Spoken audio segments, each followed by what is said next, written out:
Hello, everybody. This is Ellis Paul. I'm here in Crozet, Virginia. Welcome to the Traveling Medicine Show. We're going to be starting up in a minute. I'm going to put on a little music in the background. I hope you will tune in and hang out for a bit. What should I play for you? I've got a few things that I want to play for you. Let's see. I'm just looking. We're just going to kill some time before people show up. Let's see.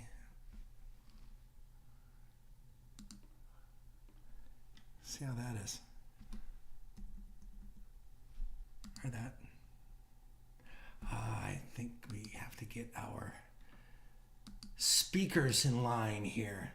Let me know where you guys are from and where you're listening from and what your day's been like in the chat, if you would. We're going to start at 8 o'clock on the hour, and I'll see if I can get the system settings and change my computer so that I am using the computer speakers. There we go. You know, the great thing about COVID was that you learned about things that are muted, and then you can fix it sometimes.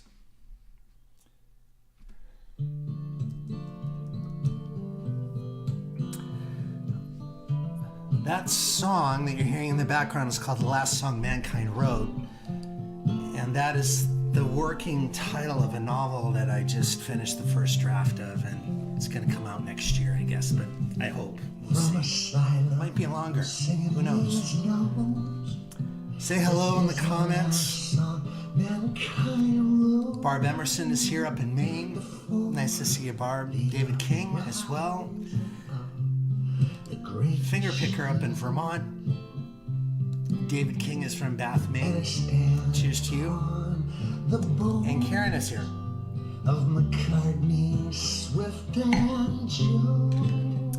Karen lives outside of Pittsburgh, and she's in charge of my life.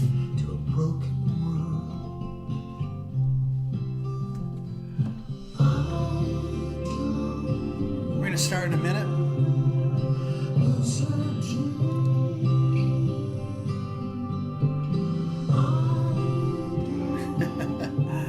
I have no idea what I'm going to play. We'll figure it out.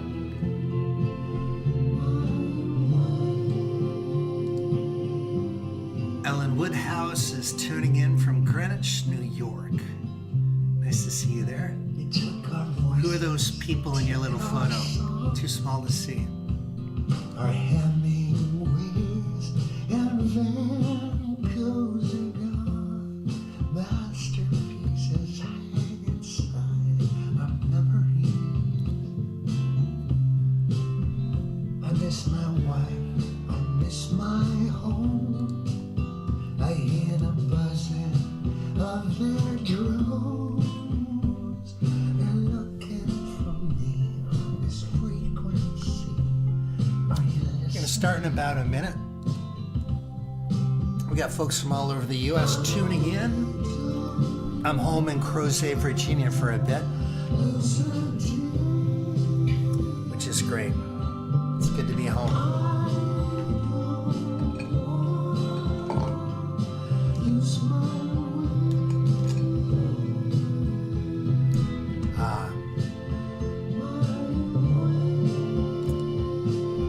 Ellen has all her kids in there. A little photo. Roswell, Georgia is in the house. Nice to see you tomorrow.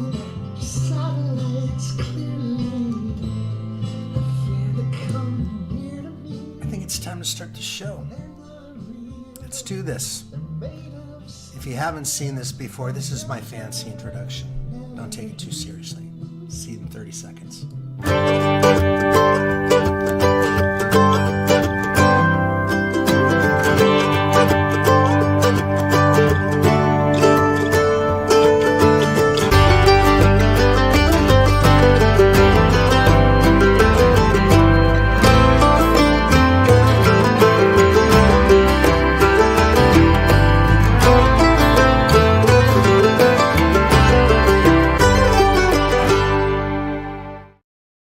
Hello, everybody. This is Ellis Paul. I'm at my home in, well, it's just outside of Charlottesville, Virginia. I'm in Crozet, Virginia.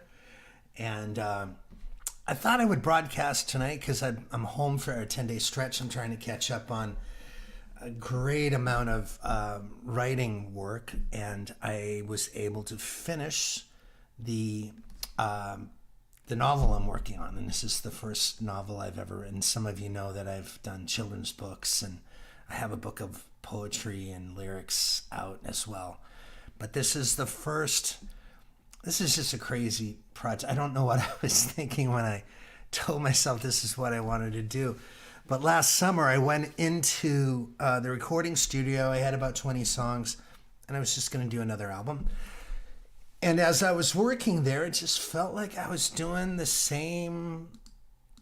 It just felt rote. It felt like stuff that I'd done before. I was liking the songs, but not in a way that was surprising. And that maybe is just because I'm growing older. And so I decided to stop. And there was one song called The Last Song Mankind Wrote. And it's sort of this, I pictured this guy broadcasting on a ham radio in the rubble in the aftermath of like some World War III style event.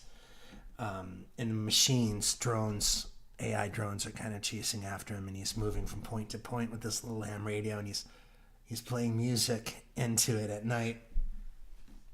And then I thought, well, this is the only song that I have that kind of wild excitement for, and maybe because it's so different. It's a science fiction song, which I've written maybe one or two out of the 1,000 that I've written.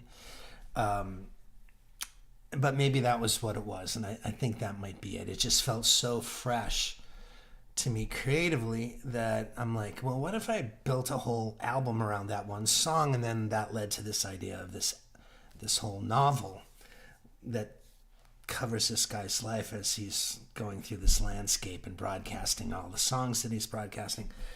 So that's where the idea is. So in September I started writing it, and I just finished the final first draft, 40 chapters, 90,000 words, and I wrote them all on this with my thumbs, just doing this on the road, in my car, in hotel rooms, here, back there on the couch behind me. And I'm really proud of the first draft, and going through, I'm on a second swing. I'm on chapter 7 now of the first rewrite, and I'm going to be sending it out to literary agents to see if I can get somebody to rep it for me. But I want to make sure that the second edit is going to be done, and then I'll send it out to a few select friends to read it and make comments on it, and I'll also have an editor, so she will take a look at it and help me with cleaning it up. But I think the first 3 chapters are done, so I can send them comfortably out in the next month or so. And it's got some good concepts. I'm also illustrating it, so there's that as well. That's another buttload of work. So that's where I'm at. But I'm celebrating because that book is done. So here's to the first draft, and God bless us, everyone. Now, over the weekend, after I finished the draft, I've been busy writing Christmas songs. Now, you would think, why the hell would you be writing Christmas songs in April and May?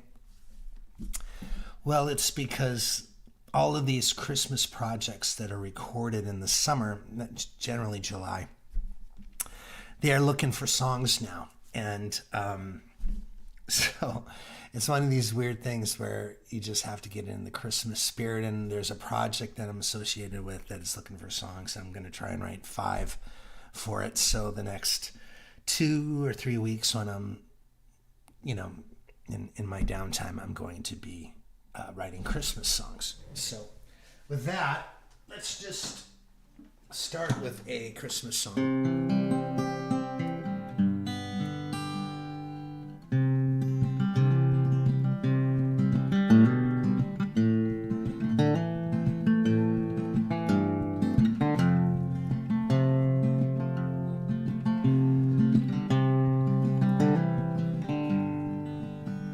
I am the last tree.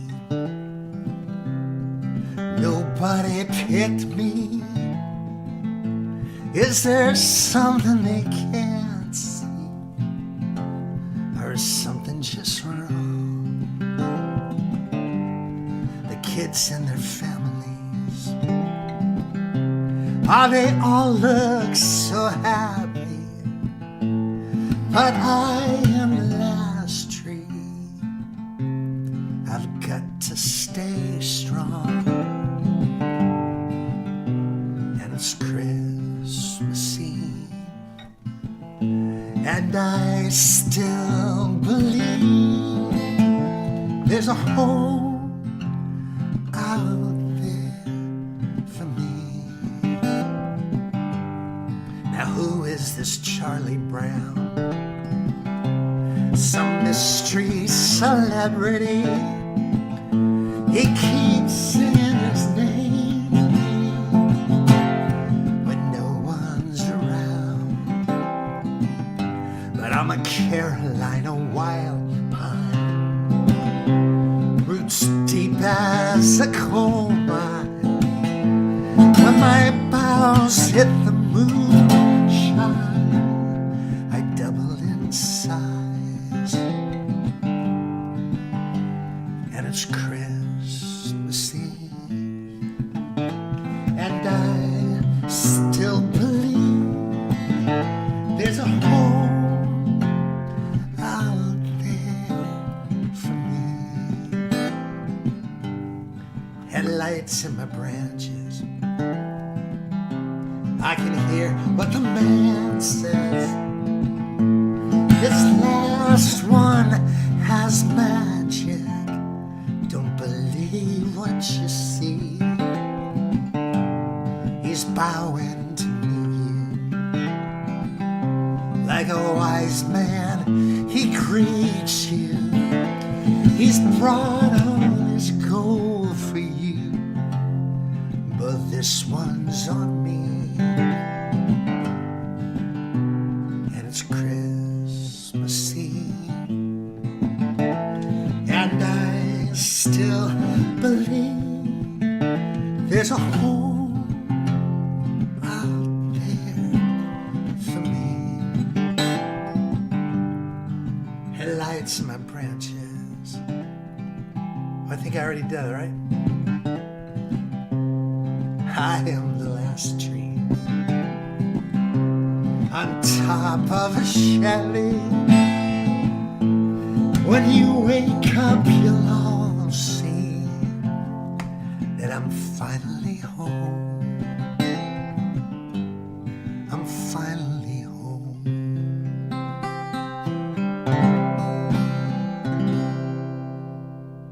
Merry Christmas.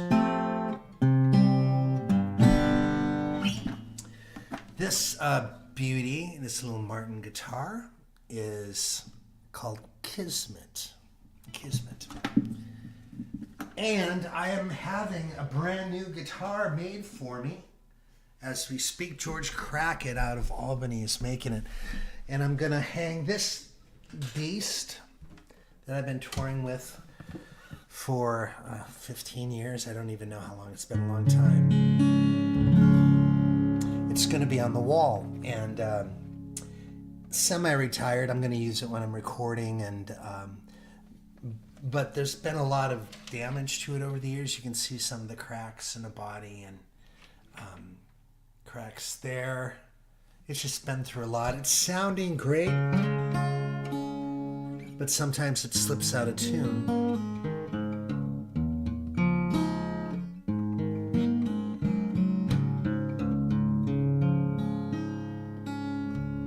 So the new guitar, I got to come up with a name.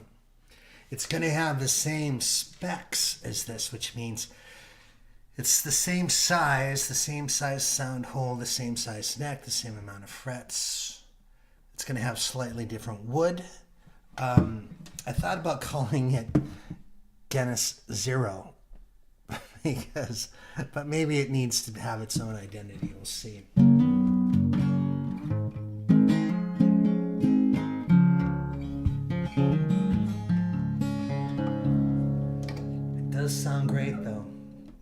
And I'm going to miss that origin story. I've been telling the origin story of this guitar for the last couple months because I know it's the last chance for me to tell it because it's not going to be on the road with me.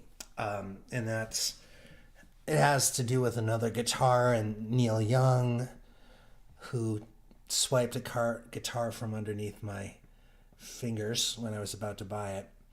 And he bought it for his wife Peggy when they were married.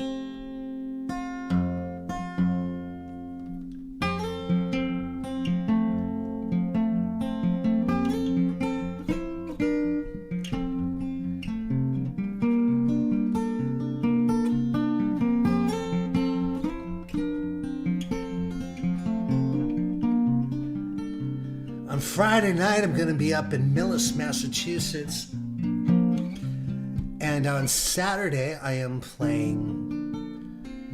I need to look at this. Let me see. I want to make sure I don't get it wrong. Friday night, I am in Millis at the Niagara Coffee House. And then on Saturday, I'm playing the Fallout Shelter. And then on May 12th, the Fallout Shelter is in Norwood, Massachusetts. So those shows aren't too far from one another. Yeah, I have a lot of good memories with this guitar. I'm thinking that when I look back at my life, just like loves, like who was the person that you ended up clicking the most with, and for the longest, this will be the guitar version of that. So yes, Millis on Friday, Millis, Massachusetts at the Niagara Coffee House. And then on Saturday at the Fallout Shelter in Norwood, Massachusetts. I'm doing a private show on the Sunday, and that's in Narberth, Pennsylvania. And then I'm coming back to Cambridge on Tuesday because my buddy at Club Passim, Matt, is celebrating his 30th anniversary of being at the board at Club Passim and managing the club. So that's going to be a fantastic night. Rose Cousins is playing, Mark Orelli, Richard Schindel, me, a bunch of Matt's friends from over the years. Edie Carey's coming in. Zach Hickman is running the band. It's going to be a great night. I don't know if it's going to be televised on YouTube or what, but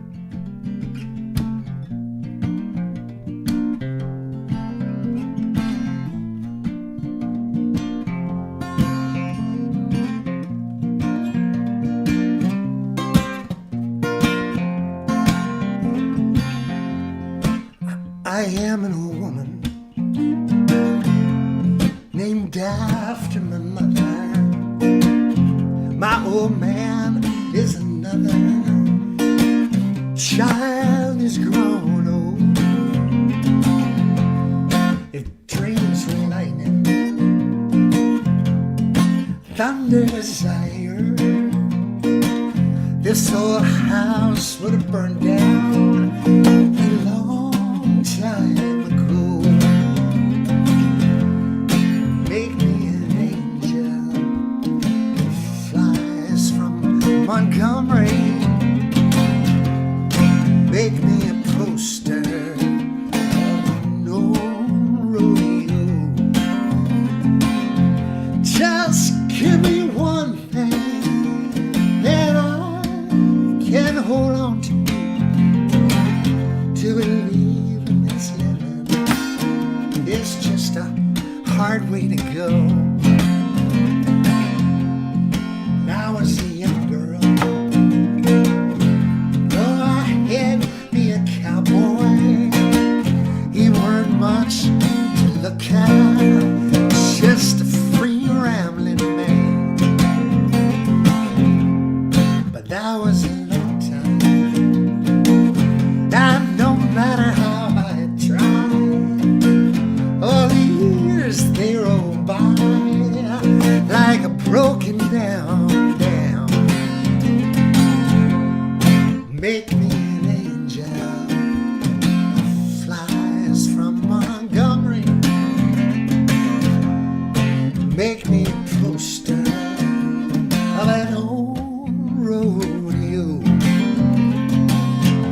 Just give me one thing that I can hold on to believe in this living is just a hard way to go.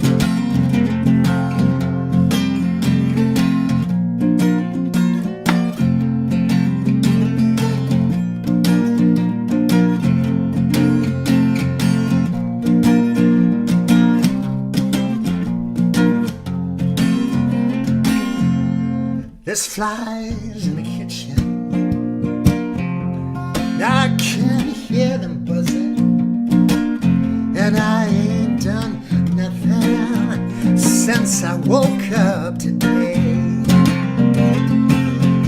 How the hell can a person go to work in the morning, come home in the evening with nothing to say? Make me an angel, flies from Montgomery. Make me a poster of an old rodeo. Just give me the one thing that I can hold on to believe in this living is just a hard way to go.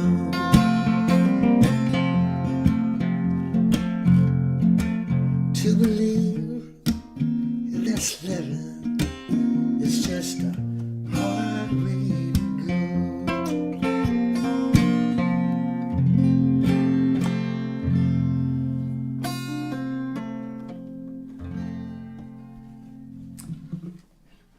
Oh, I always feel better about my life when I'm singing a John Prine song. Jeez Louise. Barb Emerson is asking me, are you still thinking about moving to Maine? I think about moving to Maine every day.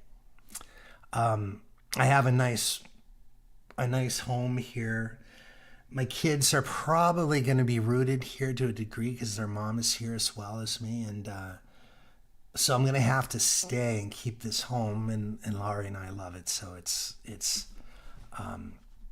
really nice. We have 4 stories and about 2,300 square feet, and I mean, I can show you around a little bit. This is my backyard, and this is my setup. There you are. That little peace sign is I got that from my brother. He makes those, and they're so cute. And then I've got my instruments, and down that hallway, I can't reach over there, but down that hallway it goes out to the street, and we've just got a really nice home here. But I would like to spend my summers in Maine. I would like to go up there in May, and once my kids are both out of school, and yeah, spend May, June, July, August, some of September.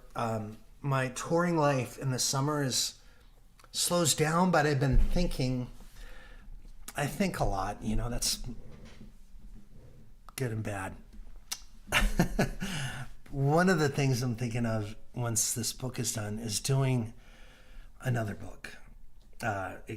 If I get picked up and get published and it does well, I'll write 3. This will be the first one, but it'll be a series, and the characters will be in each one. And I would really, really love to see that take off. But I also would like to do an album and a show, like a one-man show of growing up in Maine and what that was like. And I have roots in farming and roots in lobstering, and it's where I'm from, so I have a lot of connection to the place, and I would like to do a one-man show. And then in the summer, all I would do is go to all the opera houses in Maine and play, and it would have a visual component with a screen in the back. And the question is like time.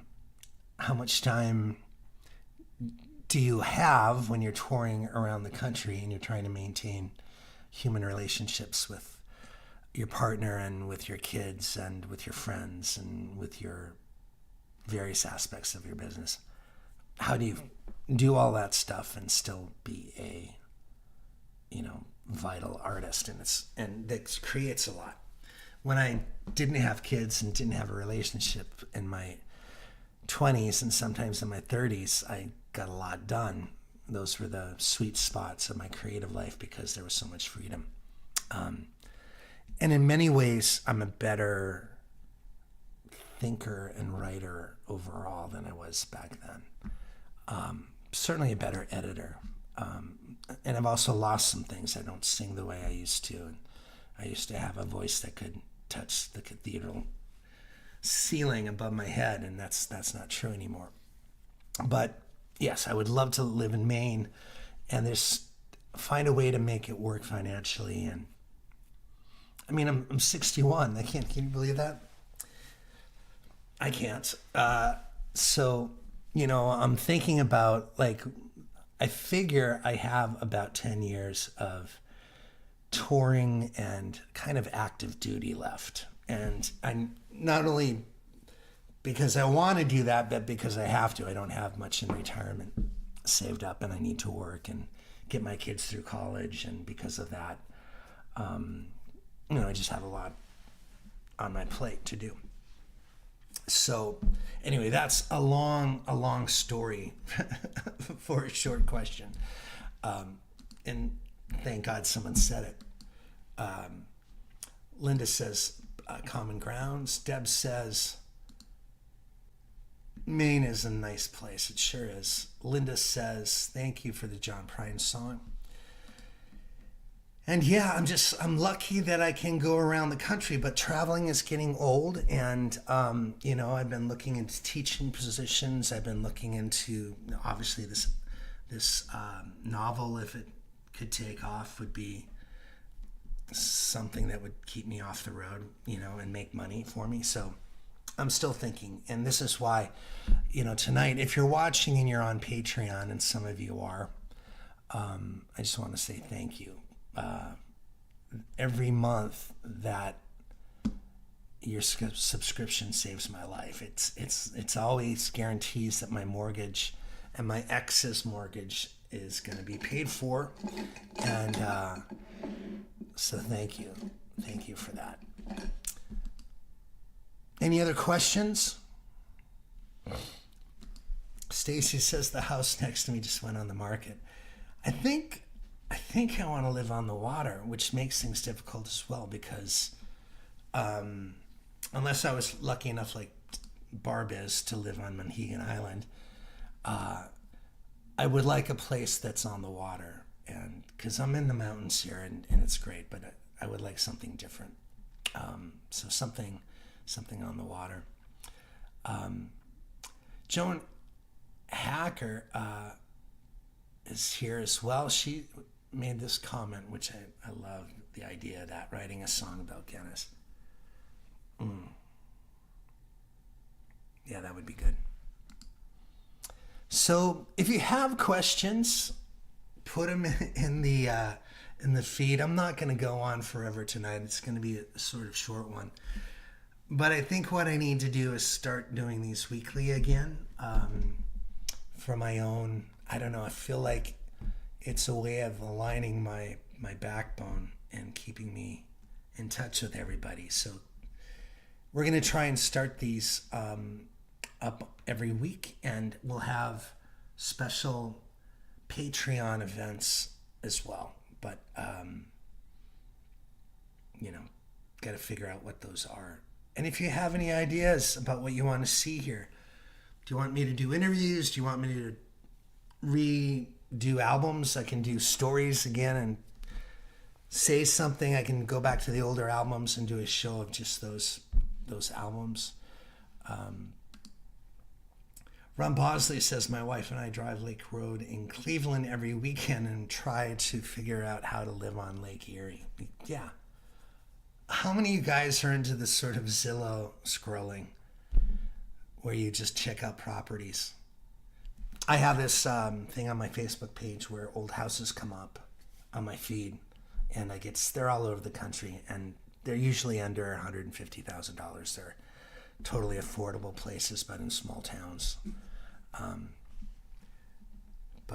Yeah. Stacy says a show of older stuff would be great. Well, let's see if I can remember something that's older.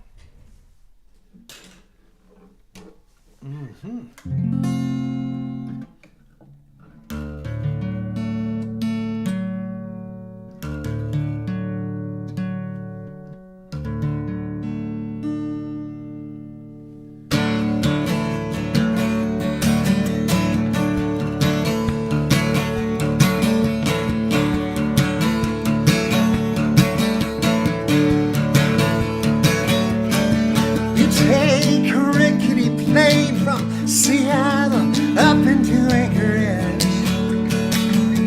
Step on the platform, staring at the midnight sun. Jump the pickle up and brother will drive. We'll bring your troubles down Highway 9. I got a pull-out couch and a job lined up at the Canaries. You hitch a ride to Homer, Alaska.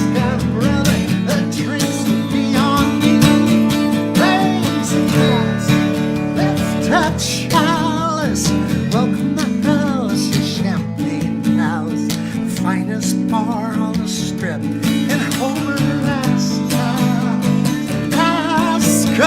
If you're from New York, Dallas, well, you'll find a home at a Champagne Palace.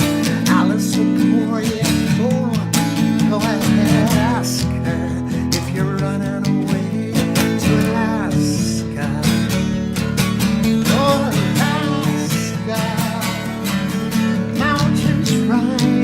From ocean to sky in Homer, Alaska. They'll steal your breath and your troubles in a blink of an eye. You'll hear a band with a steel guitar. There's a window seat right at the bar, and the whales are preaching. Alice, she's preaching like a rolling stone. Across the bar and say, Mr. Welcome home. Raise a glass, lift a chalice. Welcome to Ellis, Champagne Palace, the finest bar on the strip. Home in Alaska, Alaska. You're from New York, Dallas. Well, you'll find a home at a Champagne Palace. Alice will pour you cold. Go ahead and ask her if you're running away to Alaska. Alaska. I've never been to a prettier place than Homer, Alaska. You've never met a kinder face than the one behind the bar. Homer's a town full of misfit toys, renegade women, runaway boys. Everybody's got some story here in Homer town. I guess sometimes you gotta go to the end of the earth just to turn yourself around. Raise a glass, lift a chalice. Welcome to Alice, the Champagne Palace, the finest bar on the strip in Homer, Alaska. Alaska, you're from New York, Dallas. You'll find a home at the Champagne Palace. Alice will pour you home. Go ahead, ask her if you're running away. Brother, you just might stay if you're running away to Alaska. Oh, Alaska, Alaska.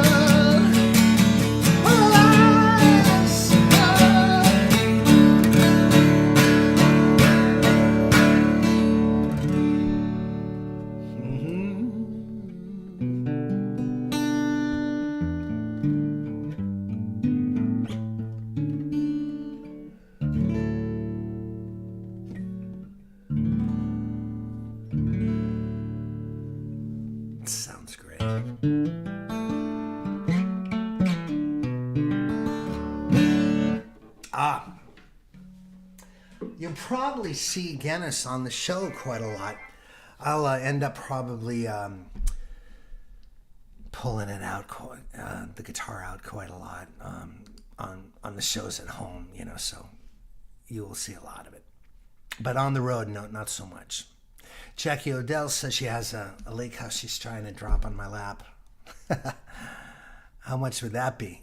Patrick Carney is here. He's setting up a show with me in the San Diego area. It's sold out, but it's on Coronado Island. I should mention all my shows here. Again, next Friday, I'm going to be in Millis, Mass. Come on out. Saturday, I'm in Norwood, Mass. The Friday show in Millis is at the Niagara Coffee House. I've never been there, but it's supposed to be a great place. And then Saturday night at the Fallout Shelter, playing a private show in Pennsylvania on Sunday. If you want a private show, just drop me a line at ellispaul.com. You'll find me there. That's the best place to do it. Then Matt Smith's celebration on May 12th. That's at Arrow Street Arts in Cambridge. Matt is the general manager of Club Passim, and he has been for a long, long time. And I don't know of a bigger music fan. I love music. I love music, but I don't consume it in droves like Matt does. Like, Matt's home in Somerville, I think, has settled like 2 feet into the ground because of his vinyl collection. So he's just one of a kind. He's absolutely amazing. On May 16th, I'm playing in Great Barrington at the Guthrie Center. This is their annual fundraising show. It's part of their big celebration. I don't know what the year number is, because Arlo started it in the 60s or early 70s. So it might be the 50th anniversary or 60th anniversary, but I'm playing the show at I'm the show. It's me. And I have a great history, as you guys know, with Woody Guthrie and Arlo, and so that's always nice. Then I'm going to be at the Kelly Center in Havertown, Pennsylvania on May 17th. It's a Sunday. It's sort of like a youth center, and they just wrote me and they said, we want someone to open for you, and she's 10 years old. And I'm like, we got to do that. That will be awesome. So if you can, come on out. You'll see a kid that everybody in that town thinks is extraordinarily talented, and she's only 10 years old. She will steal the show, trust me.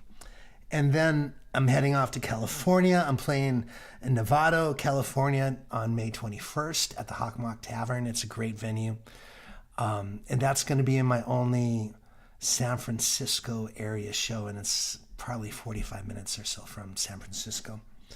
Then I'm doing a house concert in Orangevale, California. The show that's the Friday. Then that's the 22nd, the 23rd. I'm at Coronado Island near San Diego. And then finally I am playing McCabe's in Los Angeles and Santa Monica. And McCabe's, I didn't get that guitar at McCabe's, but its story begins in that venue. And Fingerpicker is suggesting I name it after another alcohol. Well, I'll take a look at it. I mean, the reason why this is called Guinness is because of this. I'll do it like that. It looks like a glass of Guinness. And that's why I named it Guinness. Which is, and I also love Guinness. Hey, I'm also, this fall, I'm doing the New England song. Are any of you folks songwriters? I run this retreat. I get all my friends to come and teach at it. I've had Susan Warner and Vance Gilbert and Dan Byrne and Steve Poltz, Buddy Munlock, Katie Curtis. I mean, the list goes on and on. Just amazing teachers and instructors. Anja Duvakad, Seth Clear. And it's the last weekend in August, which is also the first weekend in September. And then the following weekend is another session. I just want to let you know what we're doing there and I'm going to play a little video. I'll be back in about 3 minutes, okay?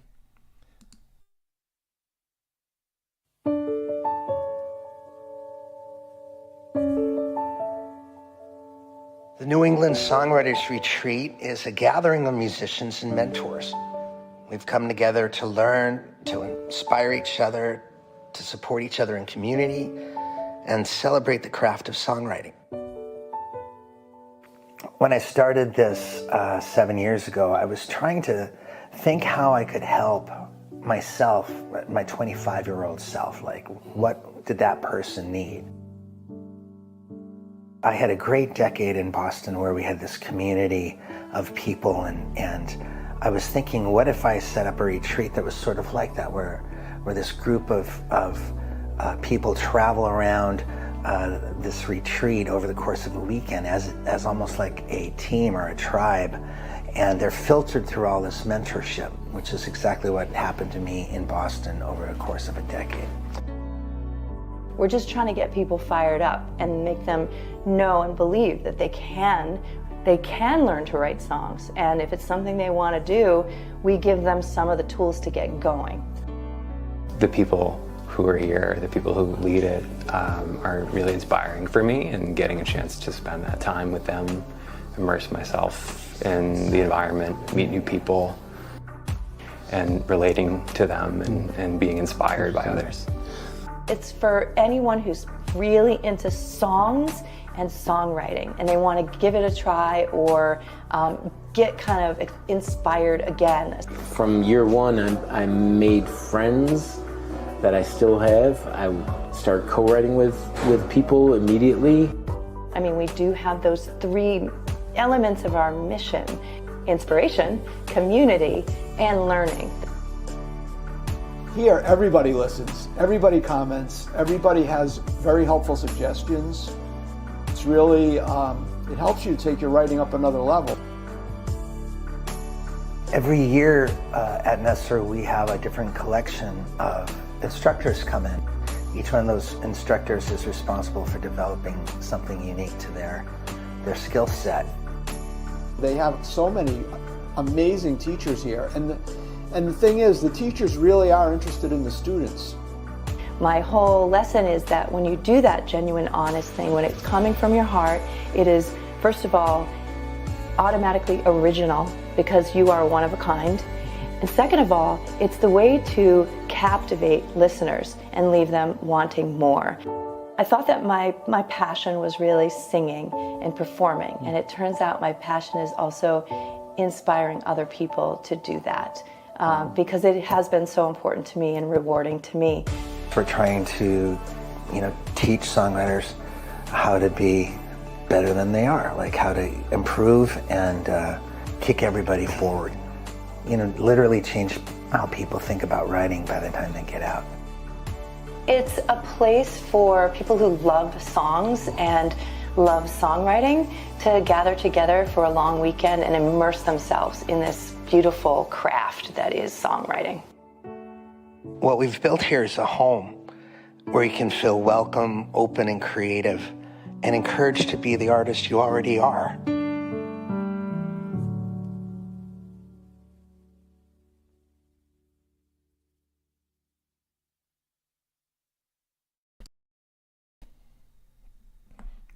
Did you see that little bit of Christmas? Check this out.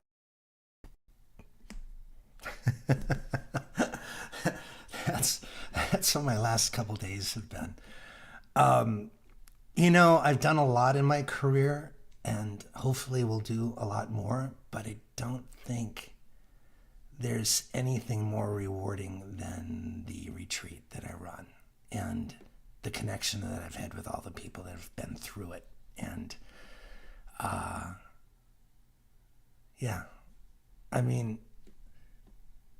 love what I have written, and I love the fact that I'm going to have a book out that shows how I write and think and feel and look at the world, which is a new art form for me.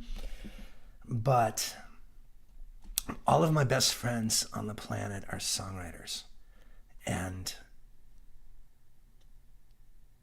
it's extraordinary to be able to inspire people that want to be one.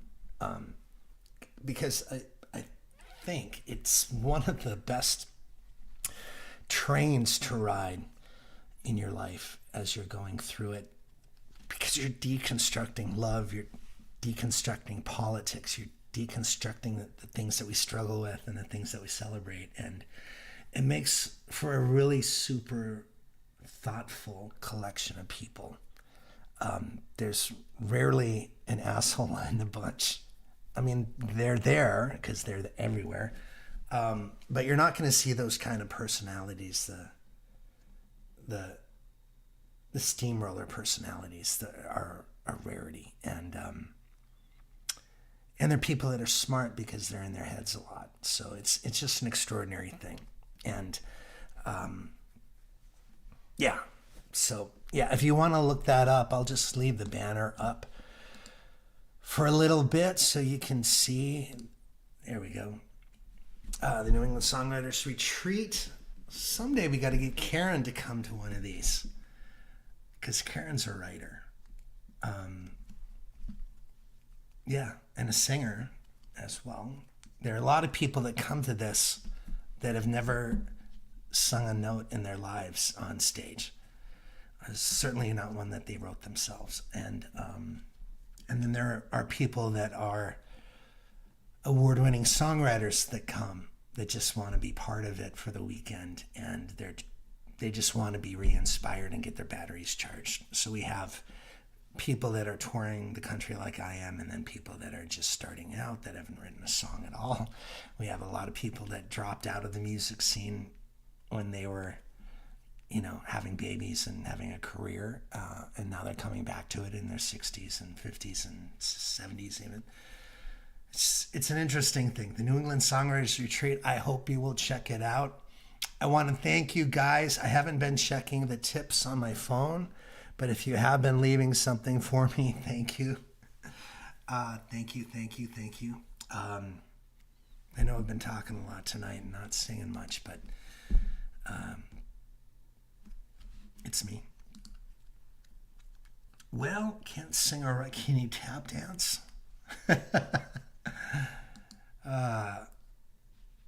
Barbara says, I appreciate what you are offering so much. Well, we've got a lot of really great people that have come through the program. I think that have been affected by the program. Taylor Abrahamson from Canada, who I think is extraordinary. Shanna in Address has been a couple times. Sam Robbins has been a couple times. His partner, Haley, has been there a couple times.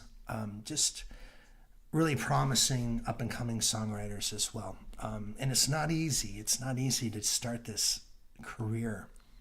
It used to be much easier, and it wasn't easier then. It wasn't easy then. When I started, it wasn't easy. But there was a filter. You knew how to do it. You had to get a manager, a booking agent, a record label. That was the secret to getting you through to a career. And now the record labels and managers are gone, really, to a degree. Yeah, so it's just much harder. Everybody's on TikTok trying to do,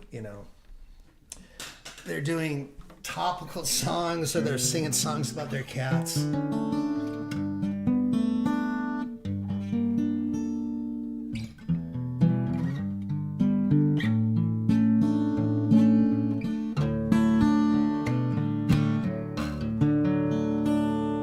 Let me see here.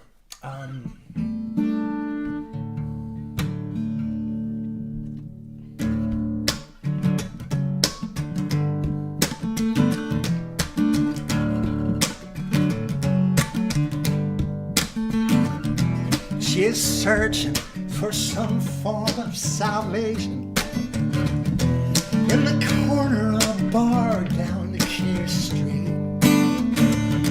But the gin controls all conversations, and it plays magic tricks with her feet.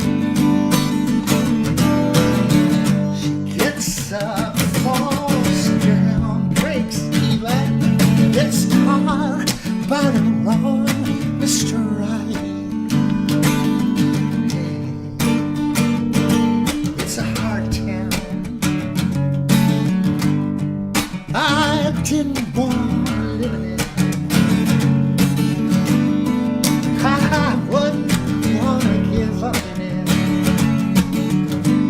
things being the same. Now back home she's got these pictures on her mirror. They tell her where she's been, they tell her where she's gone. She's got her name on a stool down at Eddie Owens' place. She gets up, falls down, breaks even, gets caught by the wrong Mr. Right. Ooh, it's a hard town. Oh, I wouldn't want to live in it, but I wouldn't want to give up in it. All things being the same.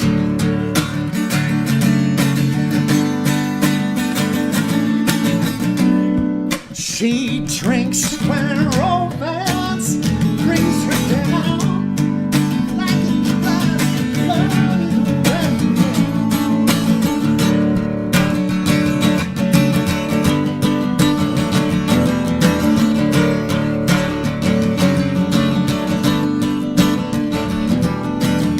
She gets up, falls down, breaks even, gets caught by the wrong Mr. Right.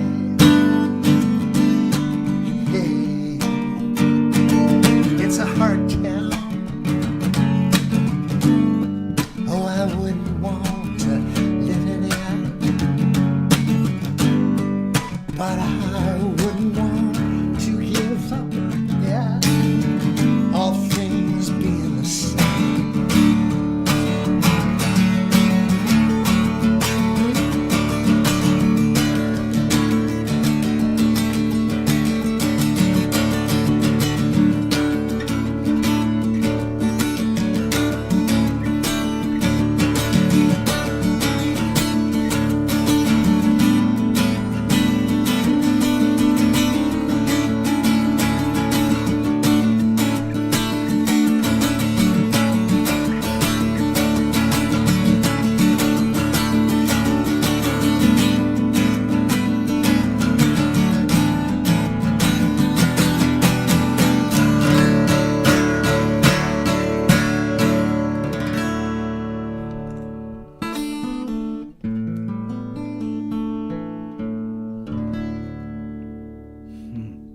These are a few of my favorite chords in this tuning. That one I love. This is just a ninth chord. And this one.